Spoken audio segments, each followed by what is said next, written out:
lever le main. Contemplons la grandeur de Dieu. Il est digne d'être adoré. C'est lui qui a reçu le nom qui est au-dessus de tout nom. Les Écritures déclarent à son nom que je nous fléchisse. Et toutes les langues confessent qu'il est le Seigneur. Celui qui était avant toutes les choses. Je l'appelle le Dieu paradoxal. Le Dieu qui existe par lui-même. Il n'a ni ombre de variation. Quand il parle, les complètes s'apaisent. La seule personne qui est capable de ressusciter les morts.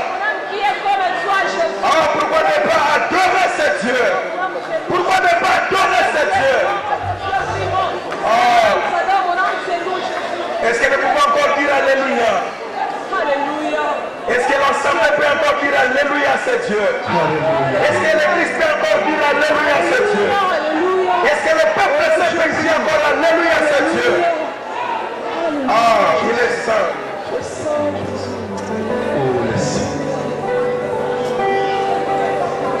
Seigneur, que ton nom soit béni. Tu es digne. Nous avions dit digne l'agneau. Le Seigneur Dieu Tout-Puissant. Seigneur, que ton nom soit béni. Yes. Dans le nom de Jésus-Christ, nous avons ainsi prié. Amen. Que Dieu vous bénisse. On acclame très fort le Seigneur des Seigneurs. J'ai dit, nous allons acclamer très fort le Seigneur.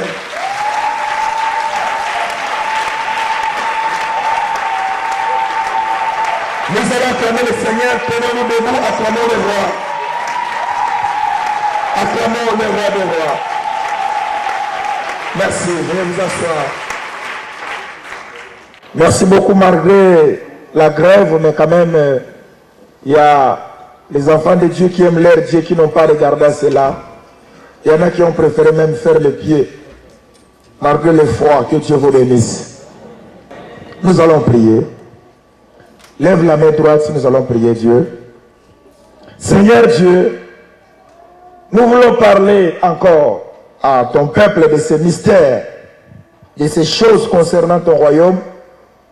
Daigne illuminer ton peuple et ton église à bien recevoir ces messages et que cela puisse produire des miracles, des guérisons et des délivrances dans la vie de tes enfants. Dans le nom puissant de Jésus, nous avons ainsi prié. Amen. Ok, voilà, bien-aimés. Nous avons tellement de sujets. Alors, qui peuvent paraître, c'est comme si ça va dans le même sens, mais qui ne vont pas dans le même sens, qui parlent de choses différentes. Exemple, nous avons parlé sur le plan de Dieu. Nous avons plan de Dieu 1, 2 et 3. Plan de Dieu 1, on a parlé de ce que le Seigneur peut faire par rapport à tes ennemis. Il peut permettre à ce que les ennemis te touchent, mais après ça sera à leur dérive. 2, on a parlé du mystère caché, le mystère caché des habits. C'est-à-dire Dieu, l'homme qui était dans le jardin d'Éden, il s'est retrouvé nu. Or, Dieu a pour mission de récupérer cet homme qui était nu dans le jardin. Parce que le diable lui a dit, le jour que vous en mangerez, vous saurez ce que vous êtes. Ils se sont retrouvés nus. Ils ont vu qu'ils étaient nus. Depuis tout ce temps, ils étaient nus. Ils ont regretté pourquoi ils étaient nus. Or, dans le plan de Dieu, Dieu voulait qu'ils soient nus.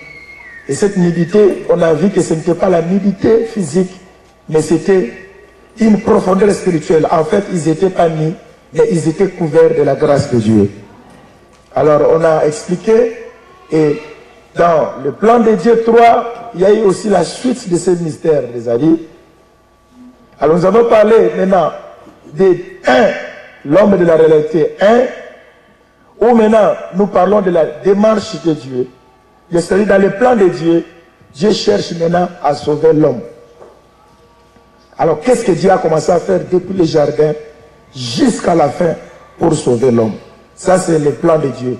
Maintenant, nous avons un sujet qu'on appelle de l'ombre à la réalité. L'homme à la réalité, c'est-à-dire maintenant Dieu qui cherche maintenant à se montrer Dieu aux hommes. comment est-ce qu'il était à l'Ancien Testament caché jusqu'à ce qu'il s'est révélé à l'homme. Donc ça fait ces différences. Alors si tu ne comprends pas ces choses, c'est ça la base de la vie chrétienne. C'est ça l'église. Si tu es perdu, c'est comme j'ai souvent l'habitude de dire, comme me disait un jour un frère qu'on était ensemble dans une voiture, il m'a dit, la personne qui conduit, et si à Paris, s'il se perd quelque part, il va faire un effort de chercher les panneaux. Si tu suis ces panneaux, tu vas te retrouver et tu auras une orientation. Ça va t'aider à arriver là où tu veux arriver. Alors les gens du monde disent tout chemin mène à Rome, mais pour nous, tout chemin ne mène pas à Rome. Il n'y a que Jésus qui est le chemin qui amène les gens au ciel. Alors tu ne peux pas comprendre la Bible si tu ne tournes pas tout autour de Jésus-Christ. Amen. Alors maintenant, nous parlons maintenant de l'homme de la réalité 3, parce qu'il y a aussi 2 et 3. 3, ça c'est le mystère caché des offrandes. Et par là, à l'intérieur, il y aura la partie où nous allons parler aussi de la délivrance. Nous allons lire 2 Samuel chapitre 21. 2 Samuel 21. Ok. Je vais lire au nom de Jésus-Christ. Alors comme c'est la lecture, nous allons nous tenir debout pour suivre cette lecture ensemble avec toute l'église. Si tu es Dieu, tu restes assis. Si tu n'es pas Dieu, tu te mets debout.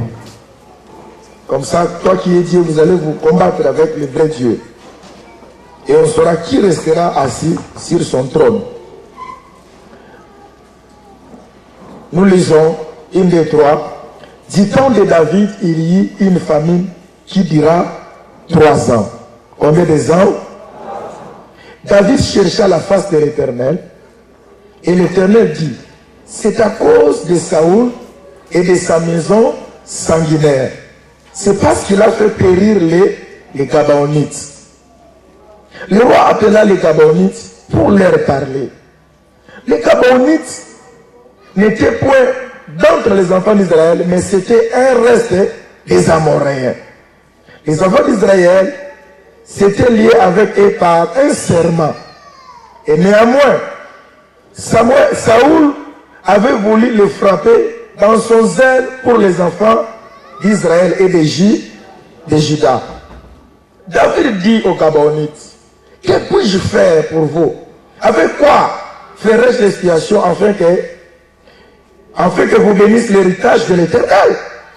Les Gabaonites lui répondirent, ce n'est pas pour nous une question d'argent et d'or avec Saoul et avec sa maison. Ce n'est pas à nous qu'il appartient de faire mourir personne en Israël. Et le roi dit, que voulez-vous donc que je fasse pour vous? Il répondit au roi, puisque cet homme nous a consumés et qu'il avait le projet de nous détruire pour nous faire disparaître de tous les territoires d'Israël, qu'on nous livre 7 hommes d'entre ses fils. Et nous les prendrons, nous les pendrons. Les pendrons, verbe pendre, nous les pendrons devant l'Éternel à Gibéa et Saoul, l'élu de l'Éternel. Le roi dit, je les livrerai. Le roi épargna Méphibosheth, mon frère que j'aime beaucoup.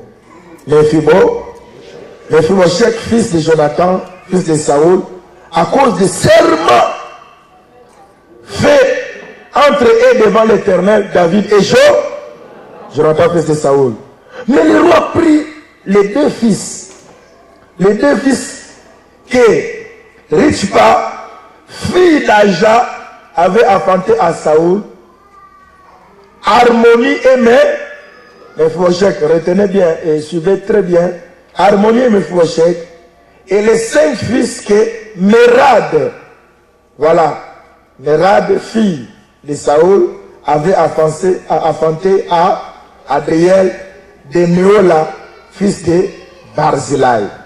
Et il les livra entre les mains des Gabaonites, qui les pendirent sur la montagne devant les Toumba Bango grave. Et tous les 7 périrent ensemble. Ils furent mis à mort dans le premier jour de la moisson, au commencement de la moisson des orges. Rispa, fille d'Aja, prit un sac et l'étendit sous elle contre les rochers depuis le commencement de la moisson jusqu'à ce que la pluie du ciel tombât sur eux. Et elle empêcha les oiseaux du ciel de s'approcher pendant le jour et les bêtes des champs pendant la nuit.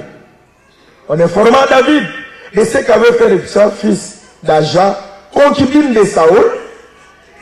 David alla prendre les os de Saoul et les os de Jonathan son fils, chez les habitants de Jabès à Galad, qui les avait enlevés de la place de Beth-Sham, où les Philistins les avaient suspendus lorsqu'ils battirent Saoul à Giboa. Il emporta de là les os de Saoul et les os de Jonathan, son fils, et l'on recueillit aussi des os de ceux qui avaient été pendus. Et on enterra les os de Saoul et de Jonathan, son fils, au pays de Benjamin à Tchéla, dans le sépulcre de Kis, père de Saoul. Et l'on fit tout ce que les rois avaient ordonné. Alors, j'aimerais que toute l'église puisse lire ça ensemble. Après cela, Dieu fit apaiser envers les paroles de l'Éternel. Nous allons nous asseoir et nous acclamons très fort le Seigneur des Seigneurs. Amen. J'aimerais, bien aimé dans le Seigneur, mon frère, ma soeur, que tu puisses me suivre attentivement, parce que nous sommes devant la réalité. Nous sommes devant la réalité de ta vie. Pourquoi, mon frère, ma soeur? Le problème, c'était quoi? Il y a eu une famine. Il y a eu une famine de 3 ans en Israël. Alors, cela a fort touché le cœur de David qui était roi. Vous savez, comme tout président, comme tout roi, quand il y a un ça ne va pas dans son pays, il doit tout faire pour chercher la solution. Comme tout parent dans sa famille, quand il y a une ça ne va pas dans la vie des enfants, il doit tout faire pour qu'il y ait la solution. Parce que vous savez, il y a des familles dont les enfants meurent comme des chats. Le papa ne dit rien, il est là, il dit rien. Ça ne peut pas se faire si tu es parent dans une famille où tes enfants meurent, tu es devant une responsabilité où tu dois chercher la solution. Alors vous aussi les enfants, quand il y a un ça ne va pas chez vous, vous êtes de belles filles, vous ne vous mariez pas. Il y a raison d'aller voir papa pour dire à papa calmement, d'une manière sage, mais comment papa? Nous sommes tes filles, nous sommes belles, on ne se marie pas. Pareil aussi, il y a certaines personnes qui ont beaucoup étudié dans leur famille. Si vous brandez leur diplôme, vous allez voir que ce sont des personnes qui ont étudié. Mais quand vous allez maintenant en profondeur, ils n'arrivent pas à trouver du travail. Comme la fois passée, j'étais au pays, il y a un monsieur qui a fini ses études, mais je l'ai rencontré là où j'étais, il était gardien. Et là où j'étais, en plus au pays. Donc quand vous entrez, il est là avec... Oh, pasteur. Donc tout ça parce qu'après, quand je vais sortir, que je laisse même 5 €. Mais quand il m'a parlé de la situation, là, il m'a montré ses diplômes. C'est un homme qui a étudié, il a fait les droits. Mais il se retrouve en train de surveiller. Donc ce sont des réalités, mon frère, ma soeur, dans la vie, qu'il ne faut pas laisser. Alors ici, David s'est retrouvé devant une famine terrible. 3 ans. Du coup, il y avait famine en Israël. Alors, quelle était la solution? C'était d'aller chercher la face de Dieu. La Bible déclare, David est allé chercher la face de Dieu. Je vais te dire ceci, mon frère, ma soeur. Beaucoup de situations de ta famille, beaucoup de choses que tu es en train de vivre, cela ne vient pas d'aujourd'hui, c'est une histoire qui était depuis longtemps. Peut-être ce sont les péchés que tes ancêtres ont commis. Peut-être il y a eu des actes malveillants venant de ton père. Cela a causé préjudice à ta vie. C'est pourquoi tu souffres actuellement. Alors ici, quand David est allé chercher la face de Dieu, rappelez-vous bien même, la Bible déclare ceci, ne vous y trompez pas. Ce qu'un homme aura semé, il le moissonnera. Mon frère, que tu le veuilles ou pas, c'est quelque chose qui est bizarre, comme on a dit le vendredi avec ceux qui étaient avec nous. Comment? La Bible dit les parents ont mangé des raisins, mais ce sont les dons des enfants qui se sont agacés. Vous avez déjà vu ça? On est à deux ensemble, on se regarde. Moi, je mange la mangue. Mais quand on va regarder les dents, on voit les histoires de mangue chez toi. Ce sont des choses que nous sommes en train de vivre. Des personnes qui pleurent. Il y a des familles où les gens meurent comme ça, bien aimés, sans rien. Alors David, quand il est allé voir la face de Dieu, or, pendant le moment ici, Saül était déjà mort depuis longtemps. Mon frère, ma soeur, il y a un chapitre, il y a un verset clé que Jérémie nous a donné. Jérémie 33:3. Invoque-moi, je te répondrai. Et je t'annoncerai les choses cachées que tu ne connais pas. Ma soeur, ta vie est enfermée. Mon frère, ta vie est enfermée quelque part. Parce que si nous allons vraiment dire la vérité, voir les choses, vous allez voir que chacun jusque-là n'a pas encore vécu sa vie. Ce que tu vis, ce n'est pas vraiment la vie que Dieu a voulu. Il y a une place que Dieu a prévue pour toi. Mais quelle est cette place? Comment retrouver cette place? Comment comprendre la volonté de Dieu? Parce que ce n'est pas normal. Ce n'est pas normal, bien aimé, une personne qui s'est bien mariée et qui fait des années de mariage sans avoir des enfants. Et vous allez voir le médecin lui-même dit, mais il n'y a rien. Je ne vois rien. Mais je vois tout est normal. Ce n'est pas normal, mon frère, ma soeur. Une femme qui a eu son enfant et l'enfant atteint 12 ans et n'arrive pas à avoir un autre enfant. Mais quel est ce mécanisme qui a bloqué? J'aimerais te dire que tu le veuilles ou pas, il y a quelque chose qui est caché. Est-ce qu'on peut dire Amen? La solution, bien aimé, ce n'est pas d'aller crier, mais c'est d'aller d'abord chercher la face de Dieu. La Bible dit, bien aimé, David est allé chercher la face de Dieu. Vous savez, aujourd'hui le monde est en train de parler de la crise. Cette crise vient de quelque part.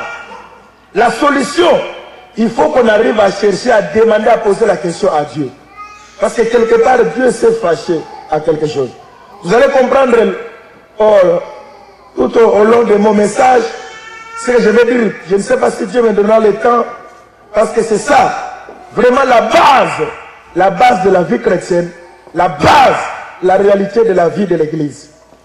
Alors, quand David maintenant va aller demander à Dieu, Dieu lui dit, mais pourquoi tu t'inquiètes? Le problème, c'est Saül, qui avait un souci avec les habitants de Gabaon. Alors, quand il faut que je vous parle de Gabaon, est-ce que quelqu'un peut dire Gabaon? Une autre peut dire encore Gabaon. C'est un bon nom, mais je ne te conseillerais pas de donner à ton enfant le nom de Gabaon. Mais Dieu a privé pendant 3 ans Israël de la nourriture à cause des Gabaonites. Pourquoi? Parce que Gabaon, s'il faut que je vous relate un peu l'histoire vite fait, Gabaon c'était un peuple qui habitait, qui faisait partie des Amoréens. Alors, normalement dans le plan de Dieu, quand Israël s'avançait, il devait détruire tous les peuples qui les racontaient. Alors quand Gabaon a vu qu'Israël s'avançait, dans le temps de Josué, ils ont fait un jet, c'est un petit peuple. Ils ont remis quelques personnes ils sont allés prendre des vieilles histoires, des vieux habits déchirés, des pains qu'on a jetés il y a longtemps, des outres de vin qui étaient déjà agacés, avec des rouilles. Ils ont porté des habits, des chaussures qui étaient à la mode déchiquetées, et ils se sont avancés vers Josué. Ils ont dit, nous venons de très loin. Oh, ils étaient là à côté. Nous venons de très loin. Alors, nous avons appris qu'Israël vient.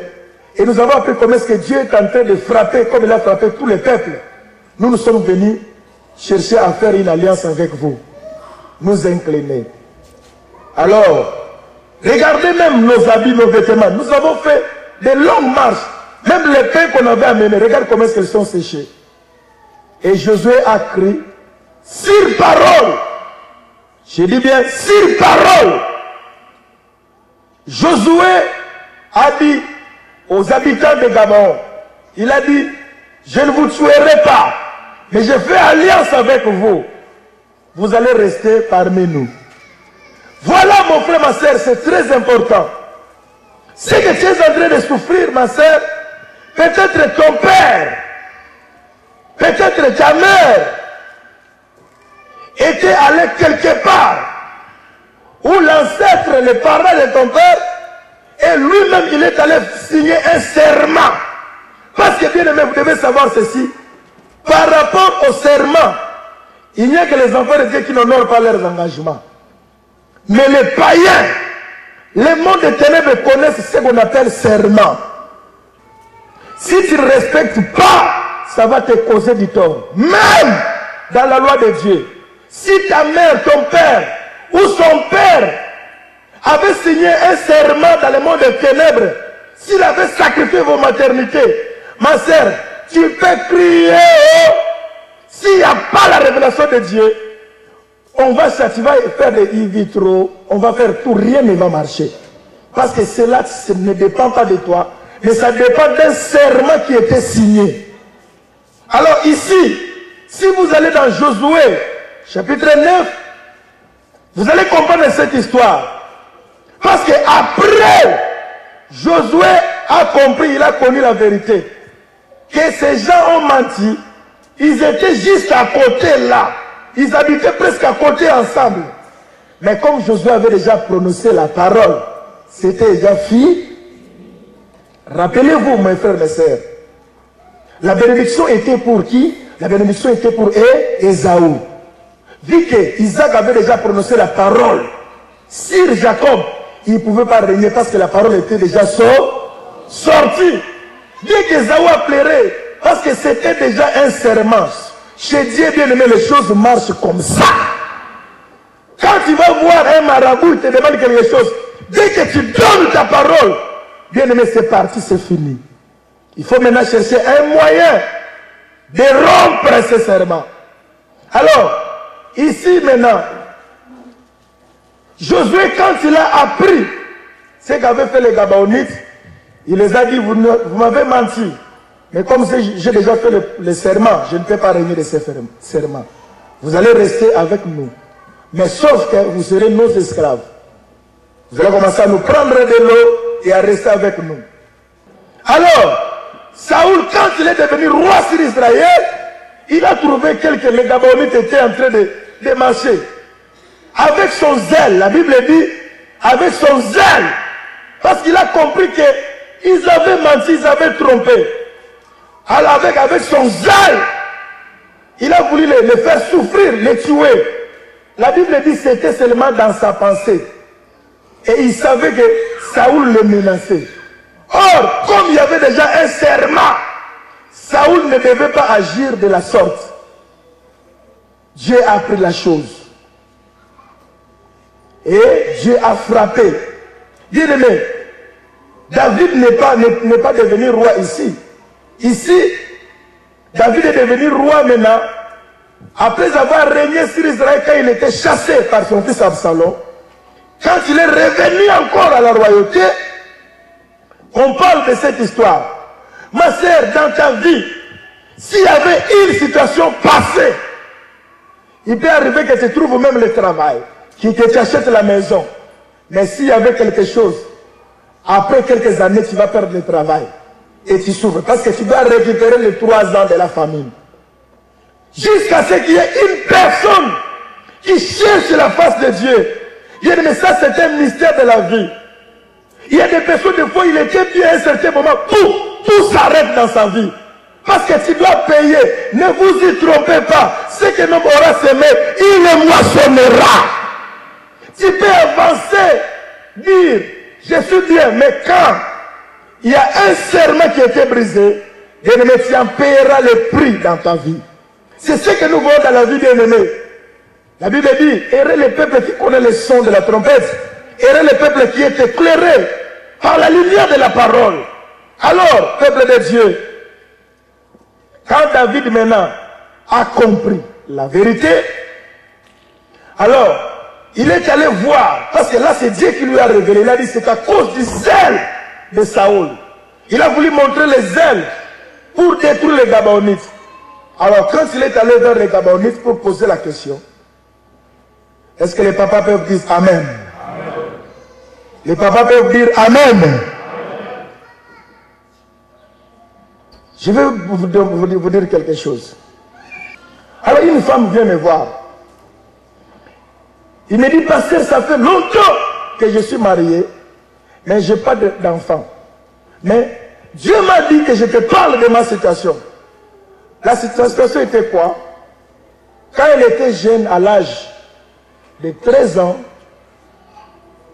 alors elle était déjà mariée à un chef coutumier. C'est-à-dire, vous savez, au village, les mariages se font quand il y a un enfant, on sait que c'est une bonne famille. L'enfant qui est dans le ventre, on trouve déjà un mari pour lui. Et on donne déjà l'argent. Donc son père et sa mère avaient déjà mangé les chèvres d'un chef coutumier, qui était déjà son mari qui l'attendait. Et quand cette fille est venue au monde à l'âge de 13 ans, les parents lui ont forcé, il faut que tu ailles vers ton mari. C'était un vieux chef coutumier qui a donné son argent, qui a versé la totalité de la dot aux parents. Les parents ont dit,